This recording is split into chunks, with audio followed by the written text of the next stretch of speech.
জুবিন গাৰ্গ অসমীয়া সংগীতৰ এগৰাকী বলিষ্ঠ আৰু জাতীয় জীৱনৰ বাবে উৎসৰ্গা কৰা এজন কণ্ঠশিল্পী সেই কথা আমি স্বীকাৰ কৰিব লাগিব কেৱল মদাহী বুলি গালি পাৰিলে নহব জুবিন গাৰ্গ সহজ সৰল মানুহ সেইকাৰণে আমি গালি পাৰিব পাৰো খুব বেছি প্ৰতিবাদ নকৰে তেওঁ আৰু সমান্তৰালভাৱে তেওঁ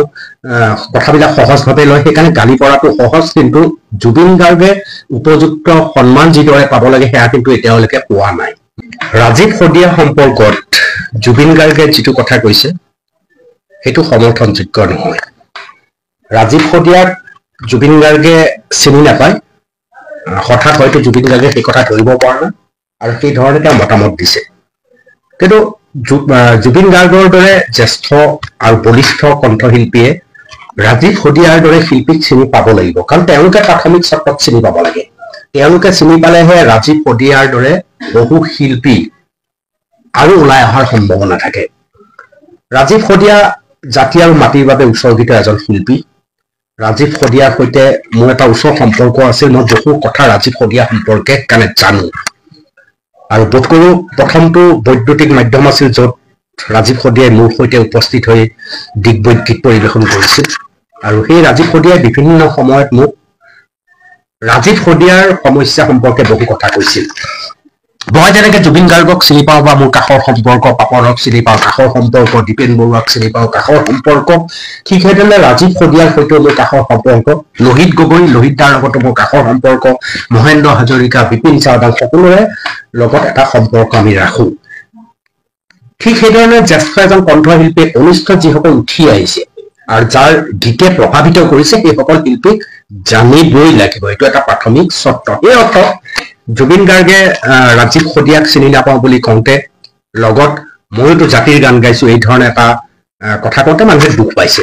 কিন্তু সেই দুখ পোৱা লৈ জুবিন গাৰ্গ সম্পৰ্কে যি ধৰণৰ প্ৰশ্ন উত্থাপন হৈছে এই সংস্কৃতিটো কিন্তু ভাল নহয় জুবিন গাৰ্গে জাতীয় জীৱনৰ কাৰণে যথেষ্ট কাম কৰিছে জুবিন গাৰ্গ মদাহী সকলোতে শেষ নহয় আজি জুবিন গাৰ্গ আছে কাৰণে আমি এই ধৰণৰ কথা কৈ আছো যেতিয়া ৰাজীৱ সদিয়াৰ দৰে এদিন জুবিন গাৰ্গ নোহোৱা হৈ যাব এদিন আমি অনুভৱ কৰিম যে জুবিন গাৰ্গে আমাক কেনেকৈ শিহৰিত কৰিছে এতিয়াও বহুত মানুহে কয় যে জুবিন গাৰ্গৰ গীত খুব ভাল লাগে কথাবিলাক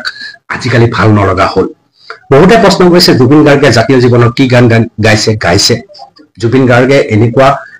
স্থান নাই যিটো গীত তেওঁ পৰিৱেশন কৰা নাই একেবাৰে লোকগীত বৰগীতৰ পৰা আৰম্ভ কৰি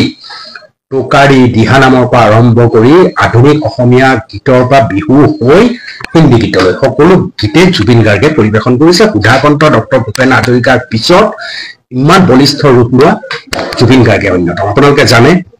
জিতুল দা অৰ্থাৎ জিতুল সোণোৱালে গীত পৰিৱেশন কৰি এটা জাগৰণ আনিবলৈ সক্ষম হৈছিল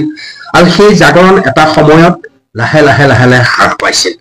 মানুহে লাহে লাহে অসমীয়া গীত শুনিবলৈ পাহৰিবলৈ আৰম্ভ কৰিছিল সেই সময়তে জুবিন গাৰ্গে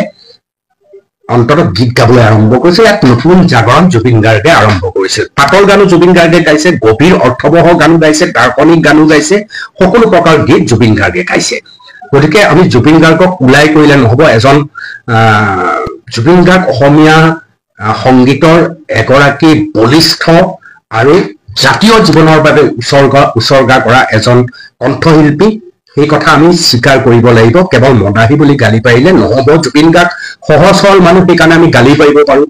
খুব বেছি প্ৰতিবাদ নকৰে তেওঁ আৰু সমান্তৰালভাৱে তেওঁ কথাবিলাক সহজভাৱে লয় সেইকাৰণে গালি পৰাটো সহজ কিন্তু জুবিন গাৰ্গে উপযুক্ত সন্মান যিদৰে পাব লাগে সেয়া কিন্তু এতিয়ালৈকে পোৱা নাই মানুহৰ মৰম পাইছে বাকী কিছু সন্মানো পোৱাৰ প্ৰয়োজন আছে সেই সন্মান পোৱা নাই আৰু কেতিয়াবা তেওঁ ক্ষোভ তাৰ মাজেদি তাৰ বিভিন্ন কথাৰ মাজেদি প্ৰকাশ পায় এতিয়া মই আহিছো ৰাজীৱ সদিয়া ৰাজীৱ সদিয়াই কম গান গায় কিন্তু গীত গাই লাহে লাহে ৰাজীৱ সদিয়াই বুজাব বিচাৰিছিল যে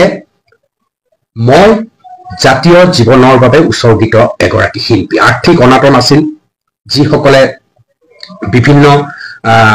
সংগীতৰ অনুষ্ঠান পাতে তেওঁলোকে ৰাজীৱ সদিয়াহঁতক নিলগাই ৰাখিছিল যিসকল উদযাপন সমিতি থাকে তেওঁলোকে ডাঙৰ ডাঙৰ শিল্পী সদায় বিচাৰে জুবিন গাৰ্গক লাগে পাপনক লাগে তেওঁলোকে কিন্তু ৰাজীৱ সদিয়াৰ দৰে শিল্পী বা লোহিত দাৰ দৰে শিল্পী লোহিত গগৈৰ দৰে শিল্পী কাহানি বুলি বিচাৰে এইটো এটা ডাঙৰ সংকট